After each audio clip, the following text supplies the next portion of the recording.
Sorry, my audio isn't working.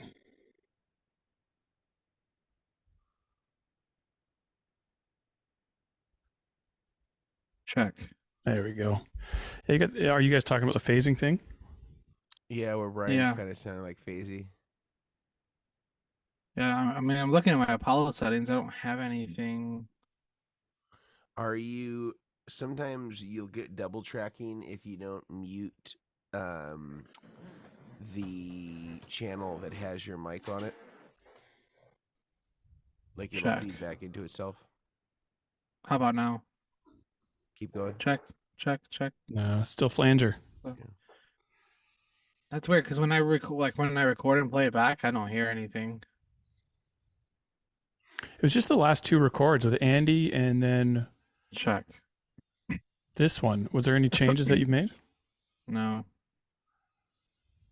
What's the audio setting on Zoom? I guess just your mic, hey? Yeah, just a mic. Check.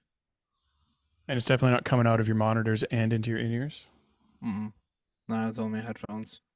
Yeah, my audio is just microphone for the obviously the mic input, and then speakers, my AirPods, but they're isolated. I mean, so long as it's not recording like that, like if you play it back and it's all good, I mean, it's just our monitoring for right now. And what do you have chosen as your monitoring? Do you have universal audio set as the microphone? Yeah, I'm using the Apollo Solo for the interface. But when you're selecting your audio source on Zoom. Yeah, it's set to the universal audio. Yeah, it's on the universal Thunderbolt for the Solo. Okay.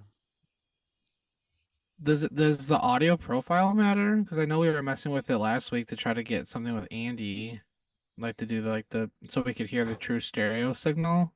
Mine's on live performance. Should it not be in that for Zoom? Is that Does under that matter? preferences? Yeah, in settings under audio. Yeah, maybe try something more basic. Yeah, I have it set to original sound for musicians recommended for studio environments. All right. How's this? Check. Still there? No, that's weird. That's weird. I have to be done promptly at 8:10. So if we can't figure it out and you're not getting it, then I think we're just gonna have to roll.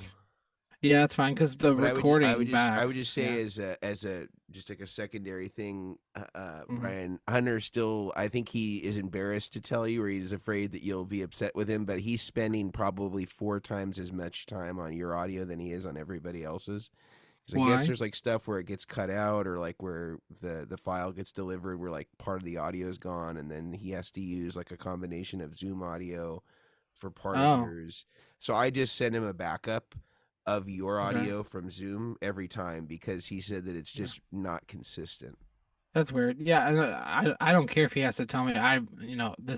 All this recording stuff is newer for me, so I'm fine with. He said it's a real struggle still. Like he said, he's spent a lot of time. Okay. Yeah, I'll listen because I'm just I'm bouncing the whole thing like we did through FaceTime, like when we FaceTimed and everything. But I'll look at the settings again. I didn't realize he was still spending time. Yeah, I would say he said that, like, if you spend like 30 minutes in total between Grant and I, sometimes he'll spend 2 hours just on yours to get it. Like, oh wow, yeah. No, that's not good. Yeah, I did not know that. Yeah, I'll work on it to try to get it fixed. What if he gives him on this record or a previous record? He could give him a timestamp, and Brian can see if he can spot the same thing on his audio, so we can at least rebounce before he spends a ton of time on it or something. Yeah, I think Brian bounced him multiple tracks last time, and then one of them had no audio at all, and then the other one didn't have audio for the first 20 minutes. And I think that like sometimes it gets to the point where it's like waiting for the back and forth just takes more time than him just like doing it. Yeah. You may want to listen when you upload it. Maybe like scroll through it a little bit and see that you're hearing everything, kind of at different random points. Mm-hmm. Because sometimes he won't know that it's bad until he actually like gets into the edit. For sure. Yeah. Yeah, Um, I'll mess with it. Check. Cool. So I don't know if you guys have Check. screenshotted resources for this, or there's anything in particular that you want to highlight or look at. I took notes on his video, Check. on Okay. the Josh Scott video, on what I mean. For the most part, I mean, it's pretty straightforward, obviously for beginners. But yeah, there's a couple small things I disagreed with, but for the most part, it's pretty straightforward. I don't know how you guys felt, but I'm happy to get into it, and we can chat about his main points. Who wants to be our leader today? Well, I feel like you brought up the video, Mason, so I'm happy for you to if you want to. All right. I wouldn't say that I Check. have many like direct locations in the video where I know that, you know what I mean, where it's like he's talking about it. Yeah. As in like timestamps. Yeah, I mean he does have like a timestamp thing that's in his video. But I kind of didn't sort out like, okay, we're gonna play 30 seconds of this, you know. Yeah, so, yeah. Is this the pedal one that he did? It's the pedalboard one that he did that we were talking about in the chat. I Oh, don't know yeah. if you saw it. Yeah. Yeah, I did see that. I was just double checking. Okay. Well, I have his Yeah, five. I'll tell you what I have written down. I have his 5 categories of pedals that he says are musts, not of which he says is gospel, but his opinion: overdrive, distortion, modulation, delay, reverb for a beginner board, clip-on tuner, power. His big point is it must be isolated, and just because it's in a says it's isolated doesn't mean it is. He says buy anything from Voodoo Labs. That's a disagreement point. Yeah. He never mentions chocks. He mentions Strymon as a high level. No solderless patch cables is his big point. And then he gives some molded options and, pre-made options. And then he just goes into the setup of how to kind of mask it down with tape. And this is probably where, Brian, you could go nuts on how to do a beginner setup well. And he uses some zip ties, mono board, and that's kind of like, and he recommends using Velcro. So, I mean, we could even go into dual lock and pros and cons and all that. Okay. But those are kind of his main points. So we could just talk about the categories of pedal selection, patch cable, power, layout, and then setting up the board. Yeah. Mm-hmm. Okay. Great. All right. Let's do a slate. Here we go. All Oh, right. wait. Sorry. I got to record here. Check. Okay, cool. Hey. Everybody's recording. Recording. All right. Here we go. 1, 2, 3, and slate. Oh, And counting up today. One other thing that I want to mention is that Gear Exchange is no longer, so Sweetwater will no longer be a sponsor as of this episode. Oh. And that's because they're changing their pivot away from Gear Exchange for their 2024 initiatives. And they said that they can't have a vendor who is also a content creator do paid ads for other brands, which is kind of what they would be essentially doing. And I said, well, what if you just had Grant do the ad read or Brian do the ad read, since they don't sell their products or services? And they said that the affiliation would still read, since it's coming from our channel and I'm involved with it, that it would still be a conflict. So that's one of the things that will be new. So I think same sponsorship lineup minus Sweetwater and minus Stringjoy. Also, no Stringjoy today as well. Yeah, so Stringjoy is also out. He just said he cannot afford the spend any longer. He said that they're reining in their budget across the board, and that they won't be able to. He said that he's still happy to provide us with strings for us, but that he cannot continue with the ads currently. So that leaves us with Neural, Mono, Guitar Sanctuary, and Bestronics. Okay. 4. I'll try and get some. I'll work on sponsors next week then when I'm back in. And I'm just going through and totaling up the spreadsheet. I've got it all up to current. The only thing I need to go back is there was like a gap where Neural stopped for like a month, and I just need to figure out what those episodes were to remove that, and then I'll resend it to you guys. Cool. No worries. Yeah. Awesome. So Brian, which ads do you want to do? I'll do the second We have two. ad reads, so mono and BTPA. Yeah, sure. Cool. I'll do that. And I'll do Guitar Sanctuary Neural. Great. Cool. Easy. I'm gonna All right. pull up the.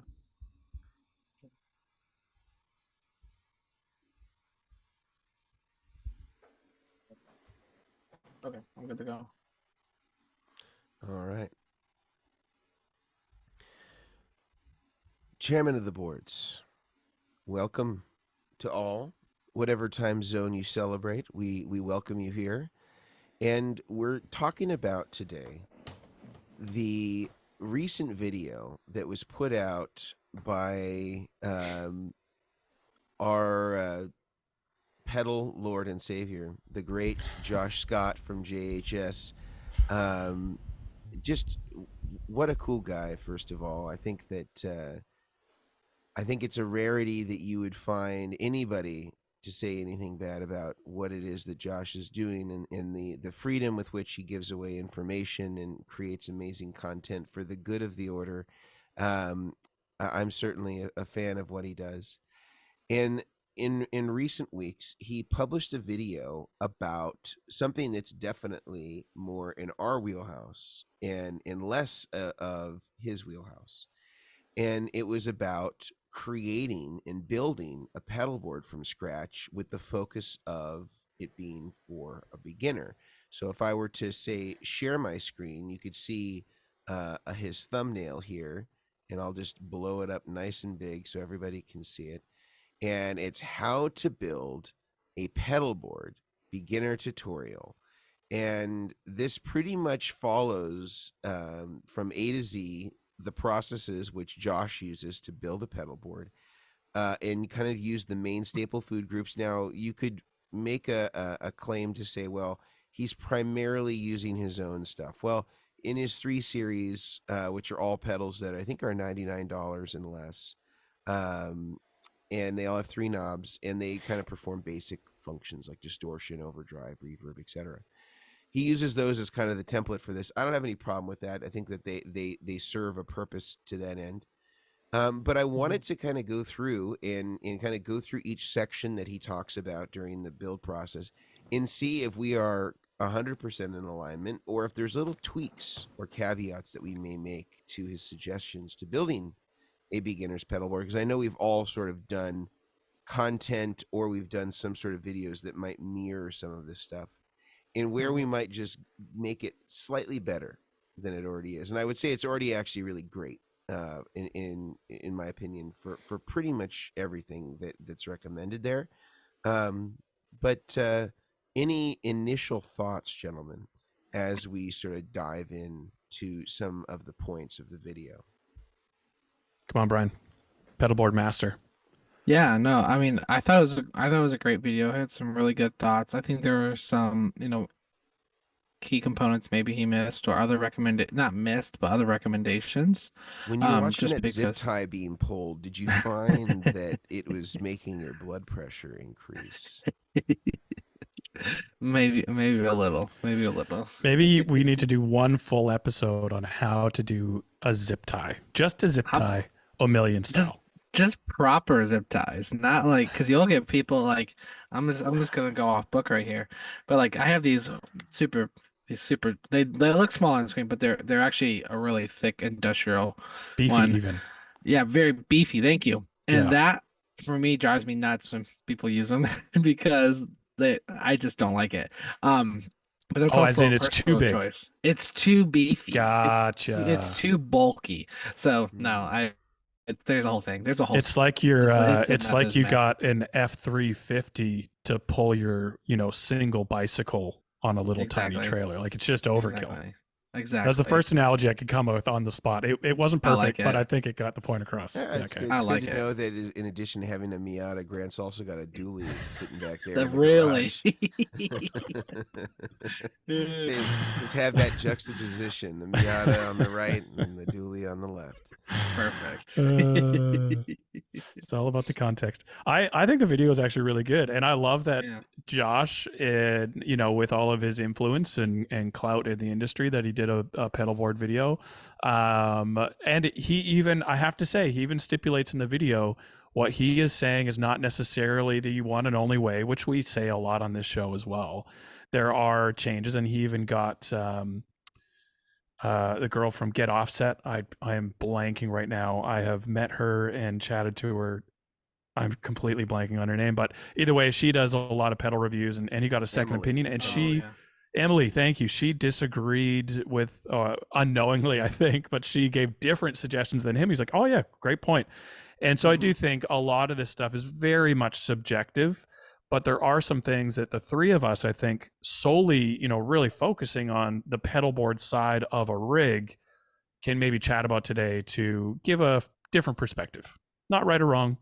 Another thing to think about to kind of get your first, second, third pedalboard going and avoiding those really frustrating mistakes that you simply just don't know about unless you really make the mistakes or you've been warned about it by someone else. And we're hoping today to warn you about some things, like maybe don't do this, and you will save yourself hours or dollars, whatever it is. You're going to save something.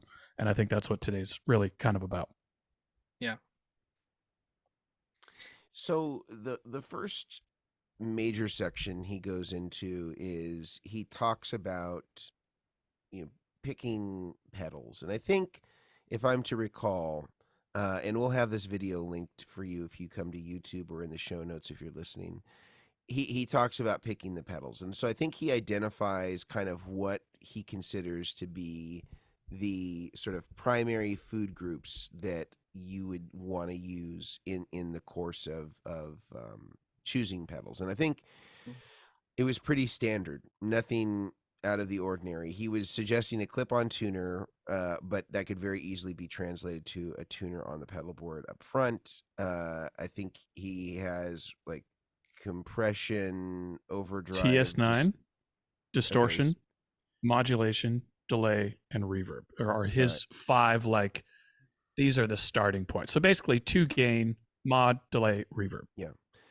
And I think for the most part, there's really nothing objectionable about that. I don't, you know, I don't see that there being a problem with any of those choices. Would there be, excuse me, caveats that you would make to that to say, well, maybe this would be a consideration to add in there? Were there any of those?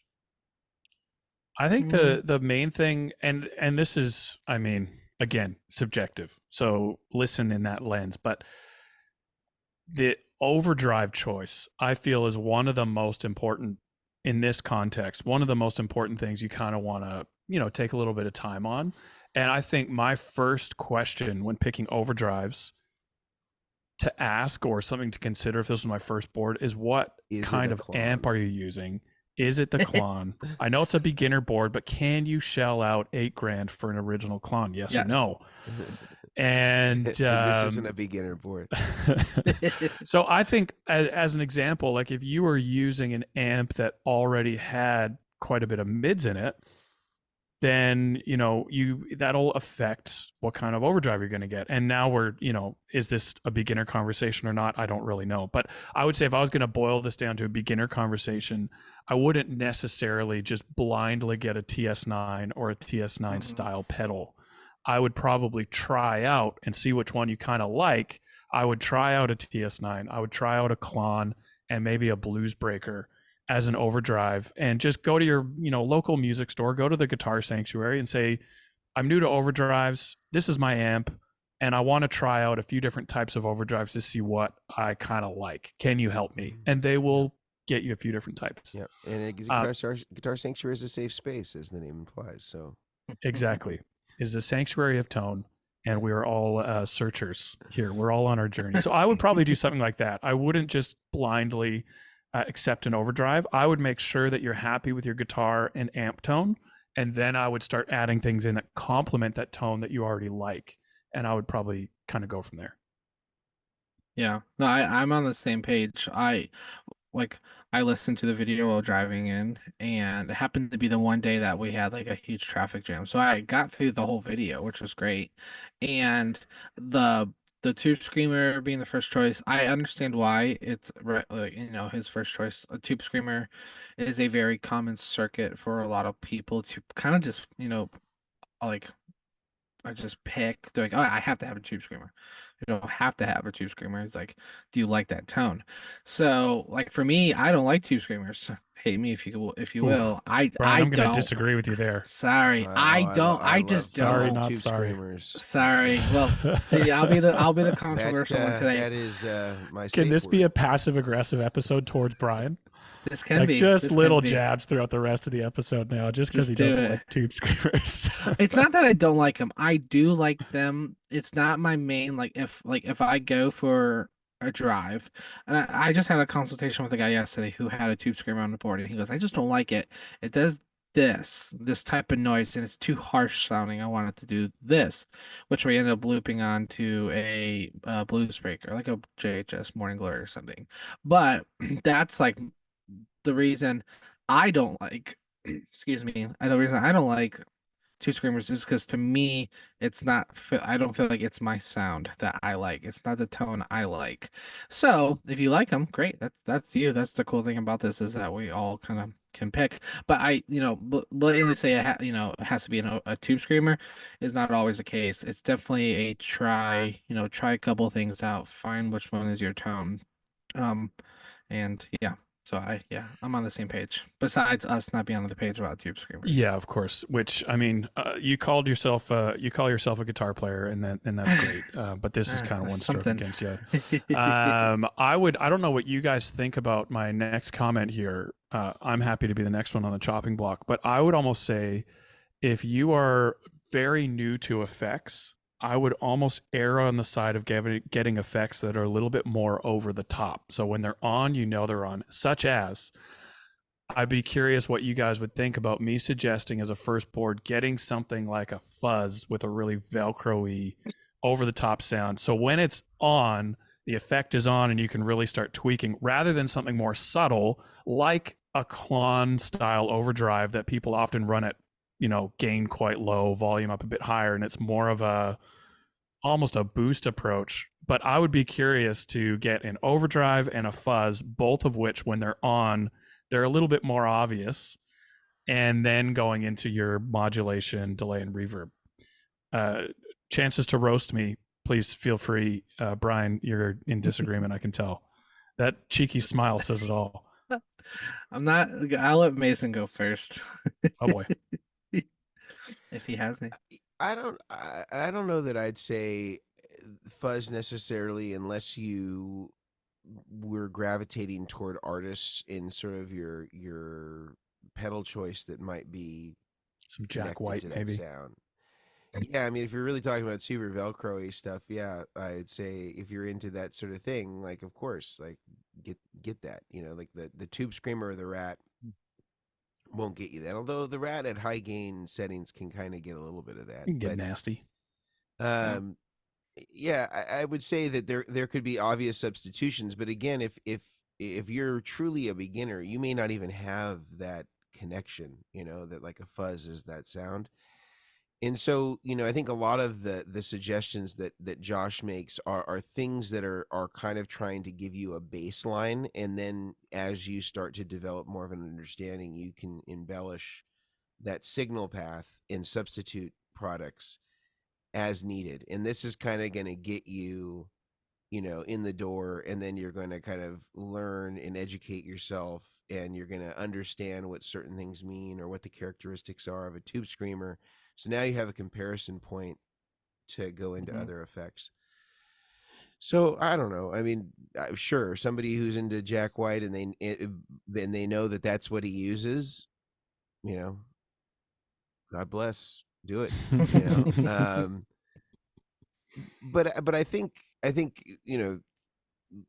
kind of adjusting the aperture for just, you know, big picture, I think that kind of this suggestion is like it covers all the main stuff. I don't know that there's like anything I could point to directly. Like I could say, oh well, what about a compressor? But I remember being really new to guitar pedals and trying to compress, and I couldn't even really figure out what it did. You know, so Yep. there's like things Yeah. that I could think of where it may be confusing, and I think for the most part, the stuff that he stomped on to you know, your guys' credit, most of these you'll hear them as an effect when they're on. Yep. It's not Yeah. they're not subtle.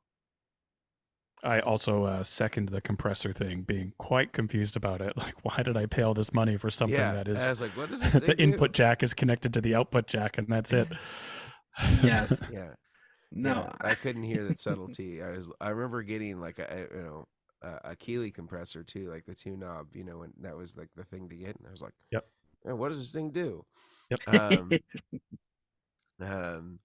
But moving on in his kind of delivery of the video, he goes into patch cables, and he very adamantly stresses soldered cables, and in fact says that the solderless varieties, any issues that he's had on a pedal board, I think this is a direct quote or paraphrased, where he says any issues he's had on a pedal board is usually related to some sort of solderless cable error. And I know that there are people out there that are going to comment and have commented that said, well, I've used fill in the blank solderless brand for years and Yeah. I've never had a problem.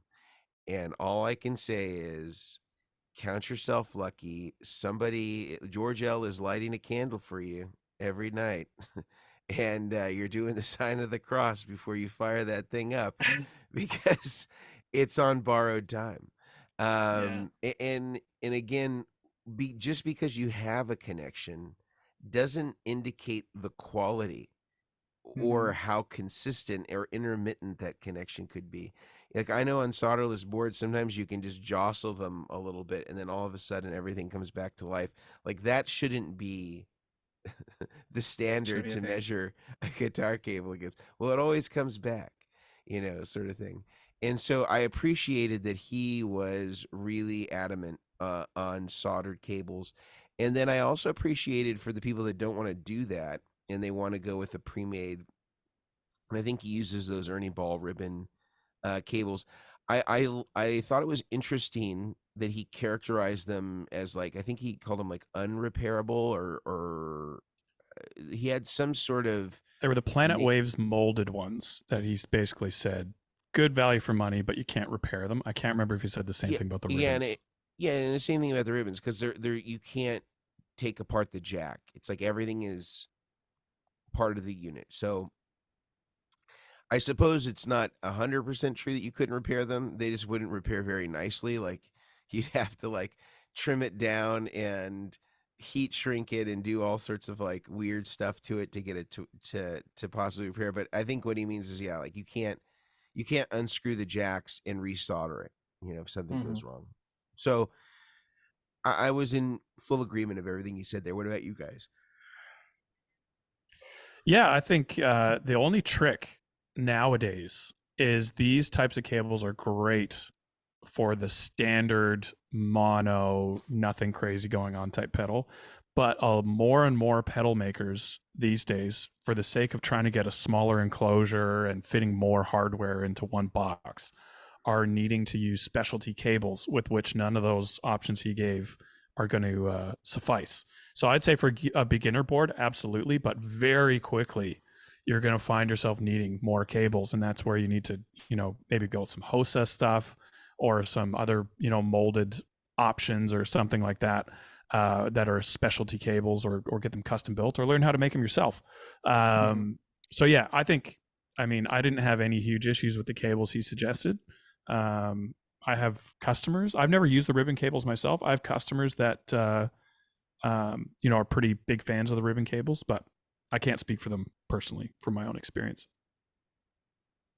Yeah, I mean, watching him recommend the cables. I was familiar with a couple of them. I've had a couple of them in the past, and they were definitely the ones once they're dead.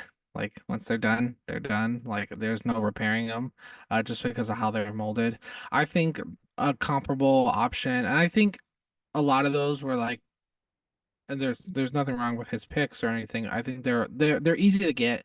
You can get a lot of those at Guitar Center.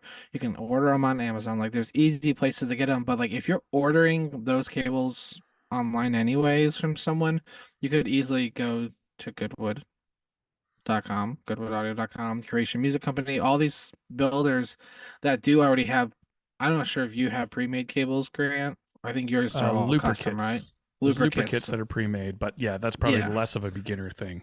Yeah, but like Creation, like John at Creation Music Company, they have their page where they have patch cables, and he's shown me he has bins of like 6-inch pancakes or 8-inch or 10-inch, whatever cables, and there are different orientations of pancakes, right angles, straight plugs, straight to straight. Like there's all these different options. So I think when you start getting into like if it's a basic board like that, 5 pedals, yeah, you can do those right angles because you're gonna hide them.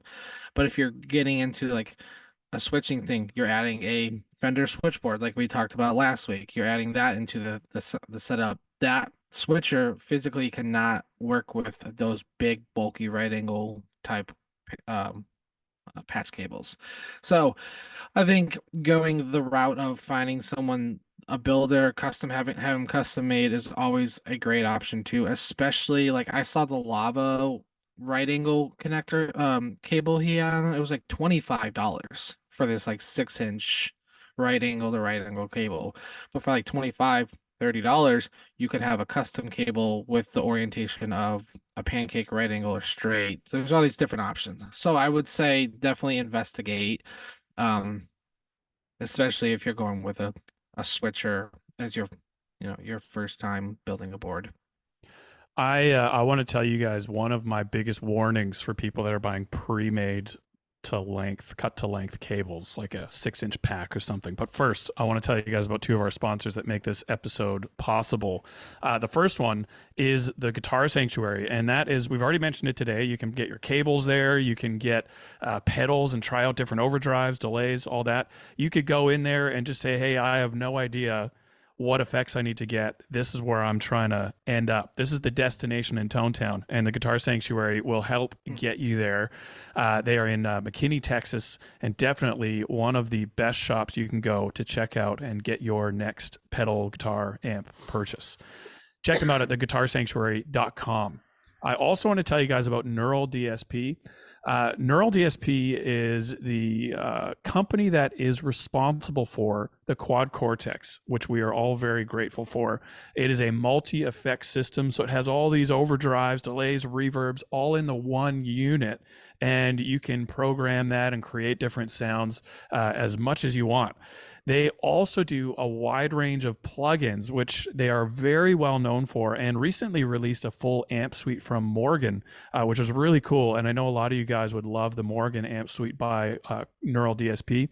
You can now use as well with the Quad Cortex their desktop editor called Cortex Control, and go even deeper in your edits on the Quad Cortex.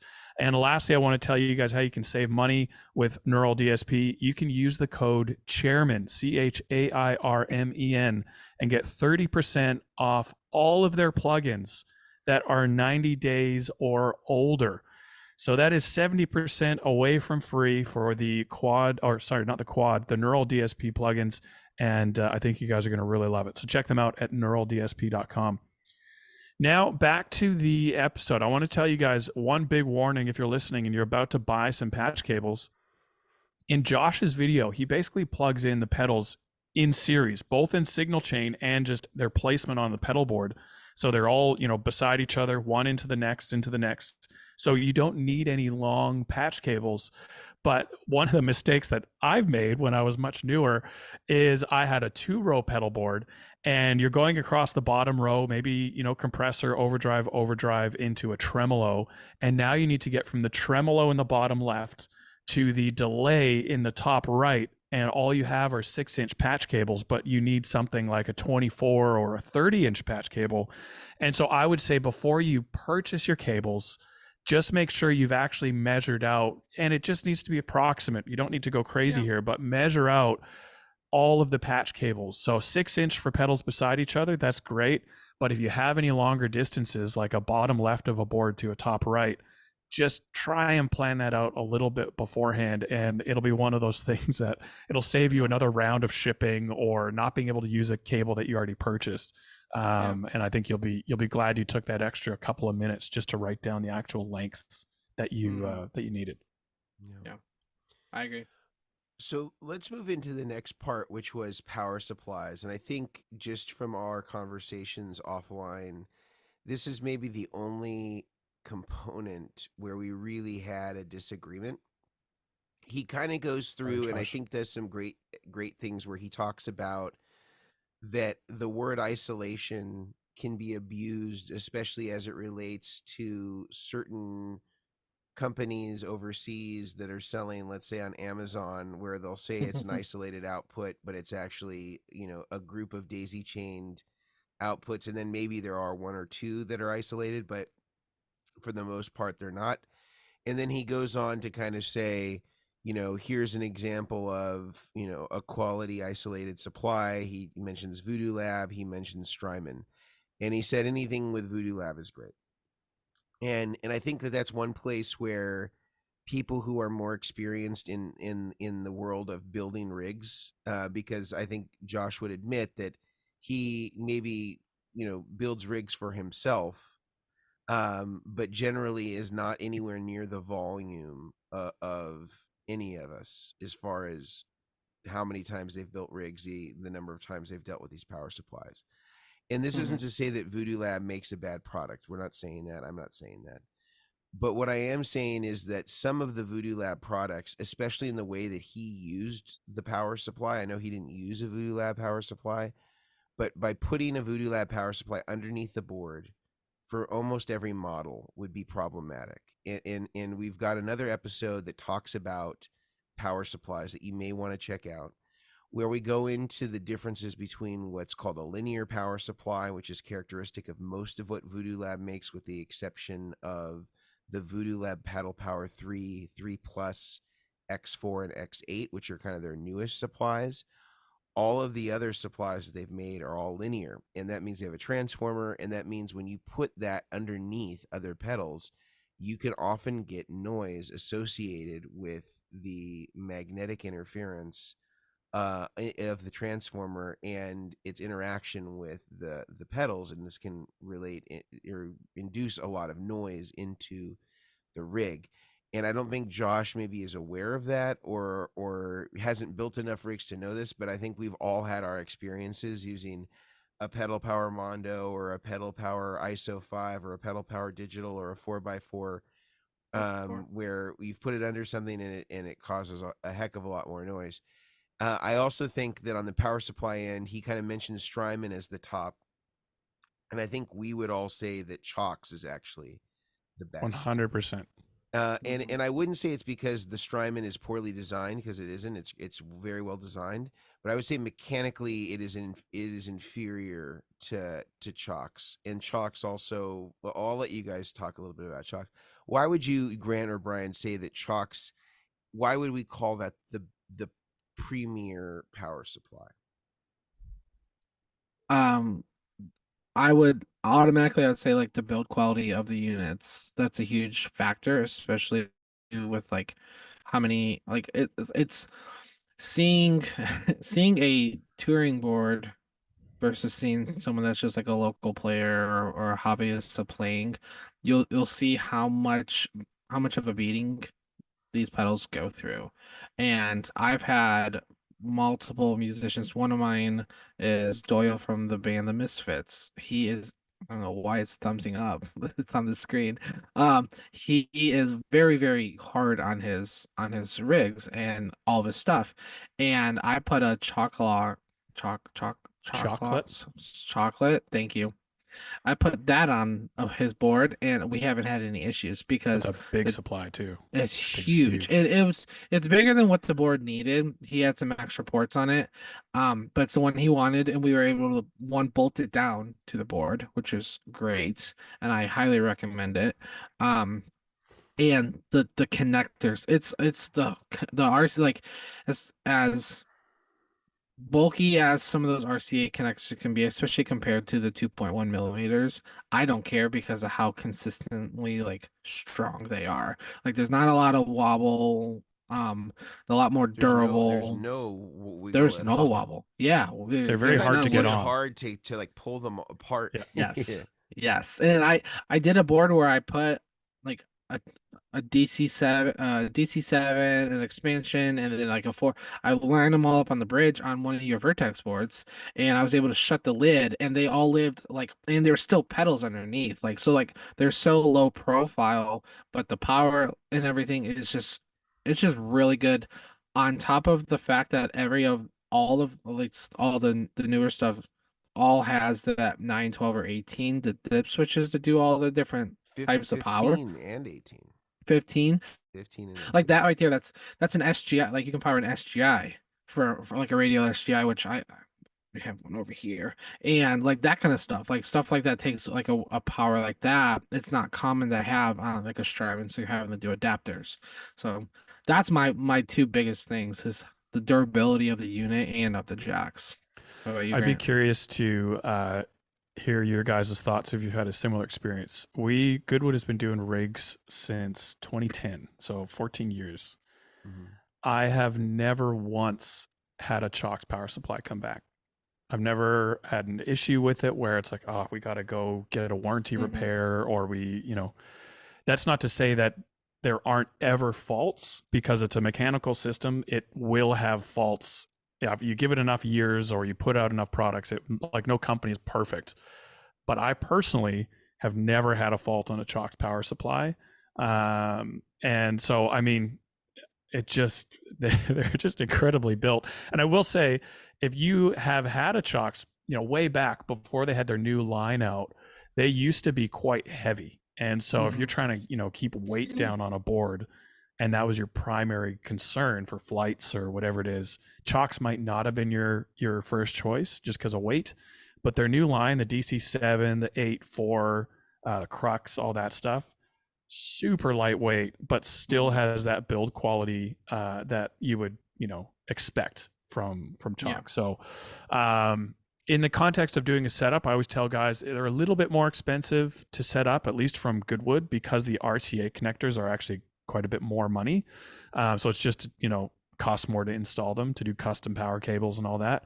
But if you're buying it for yourself and doing your own board, even if you're a beginner and this is your first board, I would say power supply wise, get a Chalks DC7 and you will have that thing for years and years and years to come. And the good thing is that they're expandable, so you can add more power taps with an additional unit in future. So it's one of those things, like, buy the right thing now, and then you just forget about it. You never have to think about it again. And especially with the Chalks, the adjustable voltage, you'll be able to power whatever you want to put on your board. I do have to say, as a side note, we're gushing over this, and I understand. We do have sponsors on the show. Chalks is not one of them. We love all of our sponsors, and we only get sponsors that we believe in and actually use ourselves. But Chalks is one of those guys, like, their product stands up for themselves, and we absolutely love what they have to offer because they just stand the test of time, and they're a great product. So yeah, I would absolutely wholeheartedly say, beginner or expert, touring or not, Chalks power supplies are the power supplies I use for my own board as well. Yeah, I think that, again, I'm not saying that the Zoom is bad, but I'll tell Yeah. you, I would say in the last, I started doing pedal boards in 2008. Obviously, the Zoom hasn't been around that long, and I would say that the thing that I've noticed is, for people that are really touring, the way that the Strymon is designed is there's like multiple layer boards, and then there is like a mechanical machine screw with standoffs that kind of like allows you to sort of layer the board, like sandwich the PCBs together. That screw on multiple Strymons has completely come out, where the boards are like floating, where the IEC screws have come undone and that's floating around. and the screws that hold the chassis together on the side, like the two parts of the clamshell, that those have come apart, and the top is like coming off. And so it just feels like the thickness of the metal, I think, is too thin for what it is that they're doing. I think the depth of the screws are too short and too undersized for what they're doing. And I think the fact that I've seen multiple with this symptom is indicative to me that it needs a mechanical reevaluation, Mm-hmm. because if it can vibrate loose like that, that's a problem. Yep. And again, it hasn't just been one. So, but in terms of the design, no issues whatsoever. It's a great product in that regard. I just think mechanically it could stand to So be. what would you suggest? Would you say get some, if you have a Strymon Splier, want to get one because they are still great units. This is just that main issue. Would you get some Loctite? And I've seen Brian rivet the IEC jack, and that could be one way to do it. I think the other way to do it is you could get some lock washers and you could install those behind it. That would help. I think you could get longer screws for what holds the chassis together, because they basically have, if I recall, a PEM nut behind that's welded to the internal side of the chassis. And the screw, it doesn't even clear the PEM nut. And so I think you could use a little bit longer screw. Obviously, you don't want to probably rethread it to use, let's say, instead of whatever's on there now, like I don't even know what it is, like a number 4 screw. I don't know. You could use something thicker, but what I would say is, Loctite, longer screw, and it's a countersunk, screw. So, so you want like a flat, flathead screw. I think that could be one way to mitigate it. I mean, the one internally with the PCBs, I mean, that one will be hard to deal with because you can't really do much about that. You have to kind of maintain that because they have all these different standoffs and stuff like that. But maybe a little Loctite there might help. But again, I don't think it's impossible to correct, but I just think that these are clearly oversights on their end of how they thought people were going to use it. And power supplies take a beating. That's just the truth. I think that he talks a little bit about signal order or signal path here.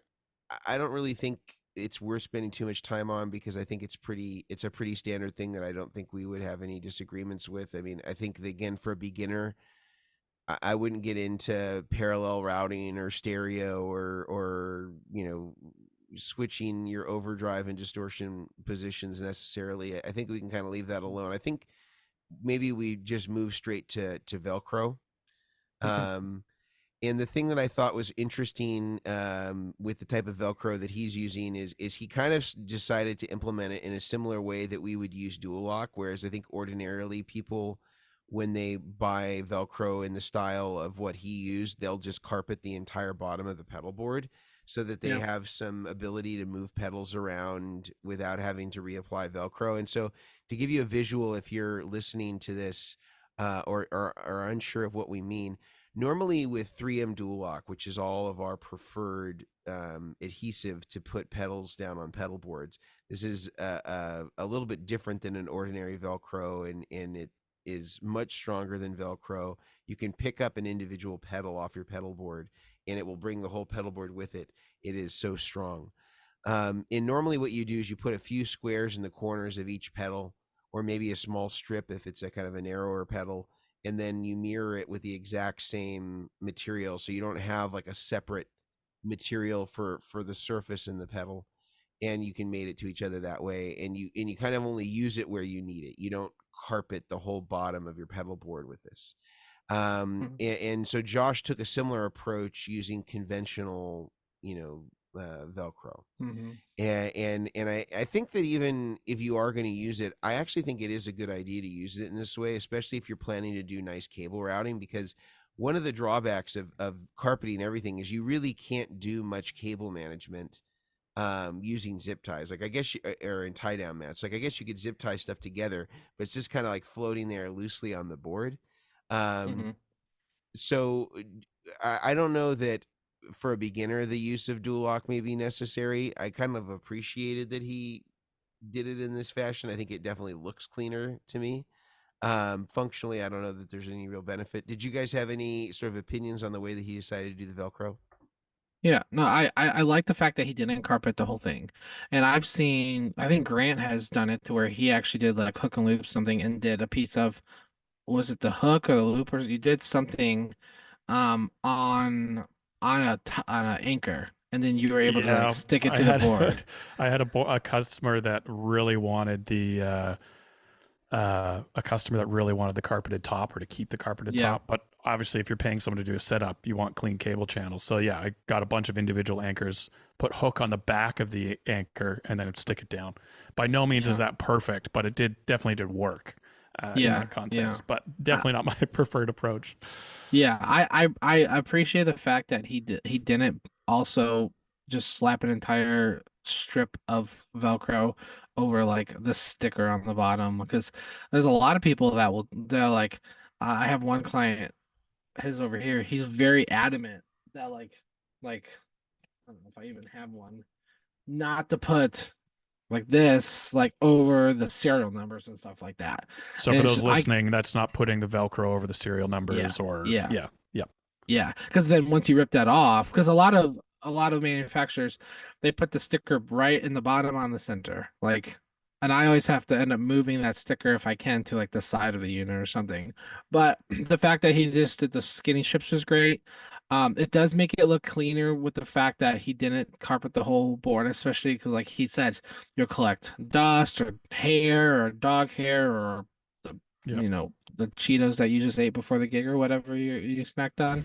But I don't eat Cheetos, but that's just the first thing I thought of. But um yeah, I don't know why I said that, but anyway. It's always the right time to But bring up Cheetos. yeah, well, I don't eat them. My kids are obsessed with Sure, them, but I sure, do sure, not sure. eat them. Yep. But so like I do appreciate that fact. I obviously do dual lock, as do you guys. And what's funny though, and I have to say it, every time we get on the dual lock subject, Hook and Luke subject, I always think back about that hammer video that you posted, Grant, that I somehow By posted not coincidence, knowing. in air quotes. Coincidence. Yeah, I yeah, didn't yeah, know. I legitimately had no idea you posted it. I think it's someone asked me and they didn't, they're like, we saw someone else do it, but they didn't tell me who. And then I found out it was you. yeah. But um I think, especially from a beginner standpoint, the hook and loop stuff is fine if you're trying to figure it out. Because when I started boards, like when I started just being a guitarist and playing, I did hook and loop too, and that stuff was great. I think I would have gotten frustrated with dual lock because it is more expensive. It is a more luxury type of, it's an affordable hotel versus a very bougie hotel. Like you're paying a massive difference for a different quality of Velcro, and especially for money, I like, now that I know what I like, or boards that are concrete, hook and loop isn't as great because it wobbles. There's a lot of stuff I don't like about it. I also don't like the fact of like um the whole catching like hair and dirt and dust, because I did a couple boards where just trying to spray it off with an air hose was a freaking nightmare, and I hated it. And but yeah, so I don't think his recommendation on that is bad at all. I think it's a genuine good option, especially, was the pedal board he used, was that like a pedal train or something? I'm trying to It's a little remember. There's a mono. A little mono. mono. Yeah. Yeah. I literally have the video. I was rewatching it this morning, and like, I don't know if mono does it too, but like pedal train, like they'll supply you with Velcro, which is great. And they'll do Mono the does, or anchors. at least did. I can't speak Yeah. for the past year, but they did a dual lock style thing. It was a bit of a Oh, lighter version. It's pretty good. It was interesting. it is pretty good. I would definitely use it on a build, but the dual lock that we would use on a build is a bit more rugged. Yeah. But if you're going on the points about pedal train Velcro, not all Yeah. Velcro is created equal. Mhm. Nope. It is not. Well, and I, like Velcro versus dual lock, you yeah, also can't do like cabling. Like if you do in the top and bottom, sometimes you can't fit cabling through the bottom. Or like I would tuck slack and stuff sometimes yeah, under pedals like that. You can't do that with hook and loop. Like No. that's yeah. dual And the lock. other good thing about, I'll say this last thing, and we can always move on. But the one other thing where dual lock outshines Velcro is if you have something like a wah, a rat with that big screw on the bottom that protrudes below the box of the pedal, like anything where Yep. you're trying to clear something on the bottom of the pedal so it can actually stick to your board. You can just double up a couple extra strips of dual lock to get some clearance, some extra height, and it'll clear the feet of a wah, it'll clear the screw on a rat or whatever the pedal is, whereas Velcro is much more difficult to do that. And if you do, the wobble really becomes a big issue just because it doesn't have that rigidity that dual lock does. So yeah, I would say Velcro or dual lock. Just buy whatever you decide. Just get either Velcro brand or 3M, and don't go near anything else. Everything else kind of suffers if you kind of go for the cheap option on those things. That's definitely somewhere where you want to get the name brand stuff. So yeah, I've I would say also that. I've done Mason's grip tape. Is it grip Oh, tape? nice. Is that what it's called, Mason? You have like Power a grip. power grip. I've used that before on some boards, and it's great. Yeah, The one thing I've it's good. realized, It's just yeah. difficult. It's difficult even for us to get it. So Oh, I really? usually tell people to get the dual lock. Yeah. Well, so you had sent me a sample to try, and depending on the turnaround, like my preferred choice is obviously getting a Vertex board or a Creation board. Those are like my two go-to pedal services.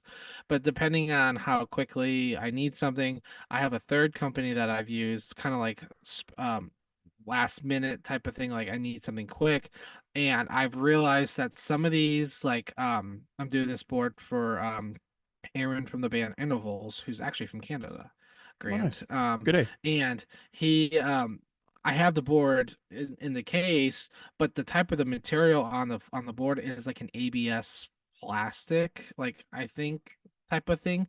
So the Velcro, I have to like heat the I have to heat the dual lock Yeah, up and I get don't it get why and then guys do stick that, it. and you should tell those pedalboard get like whoever's making the pedalboard like Yeah, you can't use a petroleum based yeah, too oily. material for a pedalboard surface. You can't like it doesn't stick well, Yeah, even if you heat it up properly, like honestly, when I've had to do that in the past, I've had to like actually like sand it to like get yeah. the kind of the gloss off of it, like where the Hmm. Velcro would sit. Yeah. Yeah. Yeah, Sounds like a nightmare. it gets tricky. So I have a nightmare story. I had a company that I had never used. The customer sent the board. It was a flat board, so I was like, sure, that's fine. With trim, I can do it. And I started putting all the pedals onto the board. I used probably 10 feet of dual lock on this whole board throughout all 20 something pedals that I had. And then I went to go move the board, and they all just slid Oh off. no. And I'm like, did I not pull the backing? And I looked and I pulled the backing off of all of them. And I'm like, what is going on? And it won't stick. And I'm like, what is going? So I called the company and he goes, send me a photo. And he goes, oh, it looks fine to me. Oh, wait. My guy sprayed WD-40 on that before it went out to clean it because we clean all of our road cases with that. And I was like, oh, he goes, just rub some dirt on it.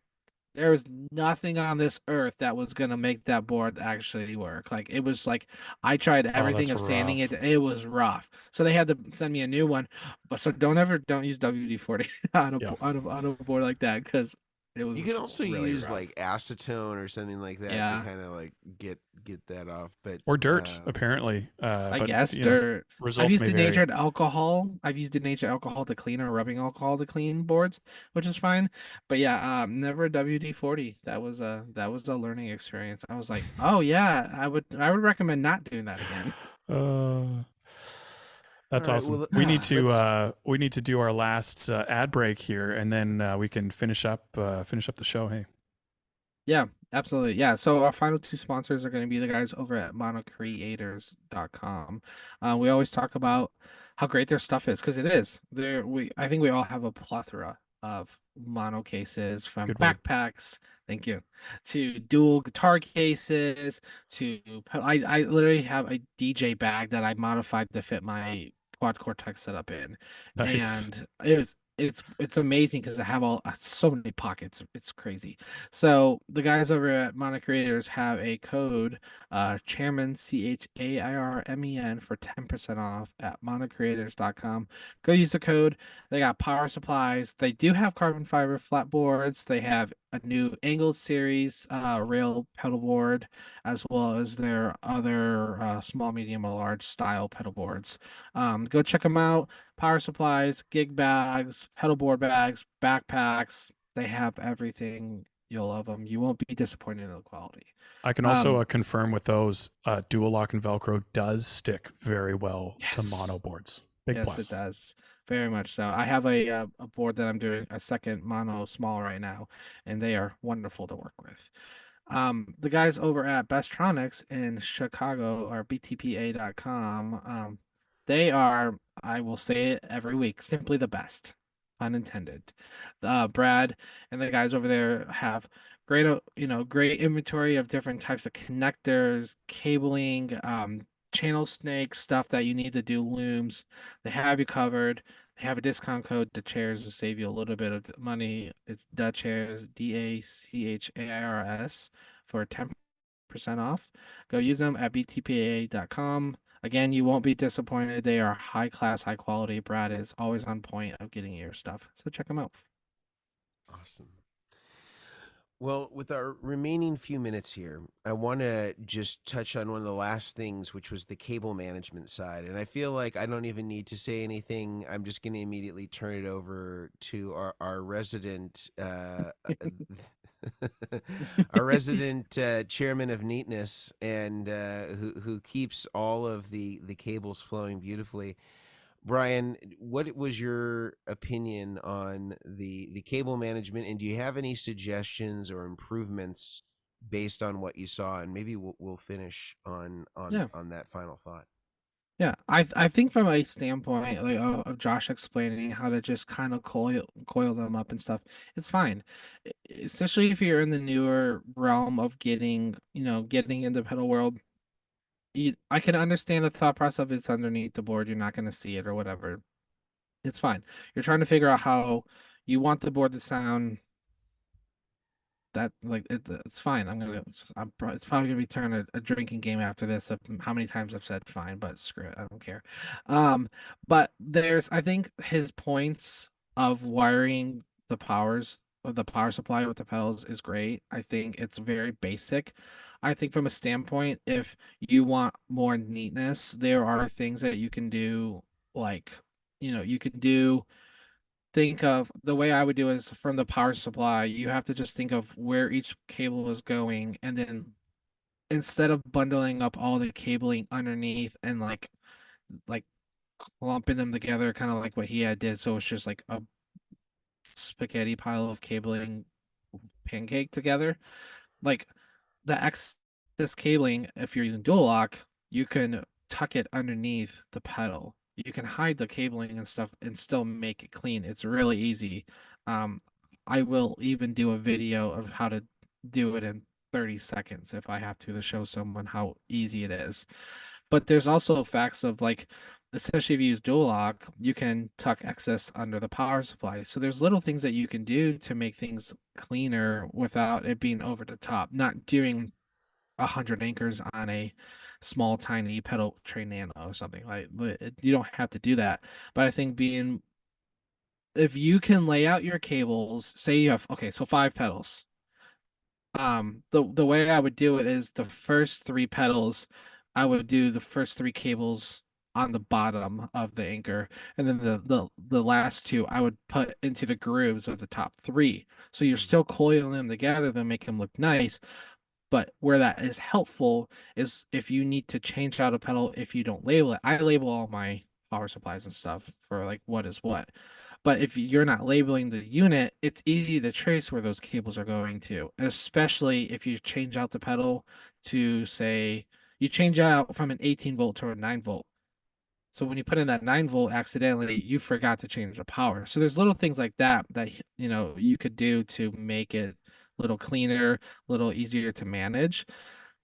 But I also think you don't have to get into the crazy neatness if you're just trying to figure out what you want, if you're just starting out. So, but you can set yourself up for success by kind of thinking through what you want to do and kind of having a plan. What if this? What if I decide to switch it out? How easy is it for me to change the dip switches? That kind of stuff. Only thing I would add really quickly, because I know we got to finish up here, is I would put the pedals that are most likely to change for higher current devices, modulation, delay, reverb. I would put those on higher current outlets preemptively, even if you don't need it.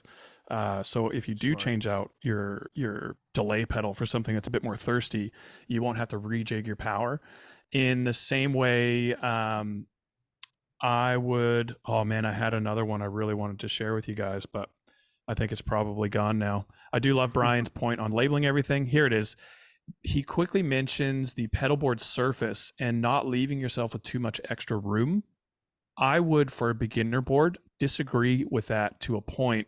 I think for a beginner board, when you're finding out what you like, you're probably going to be adding a couple extra pedals not too long after you start your board. So a bit of extra room, not going over the top, but enough for 1 or 2 extra pedals, I think is very smart. Because when you're starting out, you're probably going to want to add more pedals rather than swap out pedals, if my experience and my customer's experience would tell me anything. So I would leave a bit of extra room, leave yourself a little bit of room to grow without being ridiculous. And same with the extra, like make sure you have a couple extra power taps so that you can easily grow with power and with the board surface. Other than that, I thought it was such a great video, super helpful, definitely worth watching the whole way through. I've got nothing more to add. I don't know, Mason, I'll throw it to you to close up. No, I think it's a good video. I think, our feedback was minor, and hopefully you give it a watch. We'll leave the link in the description and in the show notes. And until next time, all right, we'll see you. See you guys.